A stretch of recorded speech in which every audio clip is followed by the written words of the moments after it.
मैं मरियम नवाज के नीचे काम नहीं करूंगा। शाहद खकान अब्बासी। मैं मरियम के पीछे काम नहीं करूंगा। ख्वाजा साद रफीक। वो इन्ना दो दी याददाश्त चलेगी या दिमाग दी वायरिंग छाट हो गई है।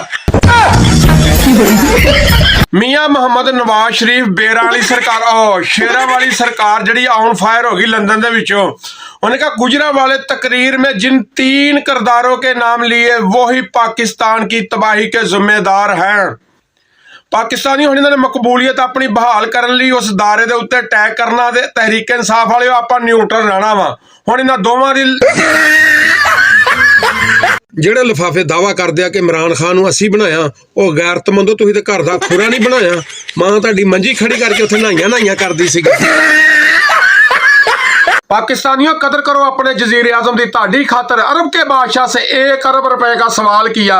हाजा रकमन कलीलन जरूरत कसीरन करप्शन कबीरन खजाना सगीरन मुजरम वजीरन कुल्लो फकीरन। फैजल बकार जी इफ्तिखार। ये शेख मुजीब और भुट्टो में क्या फर्क है? इफ्तिखार भाई, शेख मुजीब की तीसरी नस्ल अपने मुल्क में बुलेट ट्रेन बनवा रही है और भुट्टो की तीसरी नस्ल यहाँ आटे की लाइनें सीधी करवा रही है। यही फर्क है।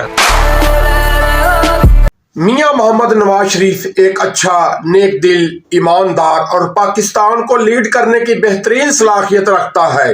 अगर ऐसी बातें सुनकर आपके दिल को सुकून मिलता है तो समझे आपके अंदर गैरत की कमी है। कासिम अली शाह ने सब लीडरों के घोड़े चेक किए। इमरान खान के घोड़े में अकड़ देखी, शहबाज शरीफ के घोड़े में लचक देखी, नवाज शरीफ के घोड़े में थकन देखी। घोड़ा शनास कासिम अली शाह।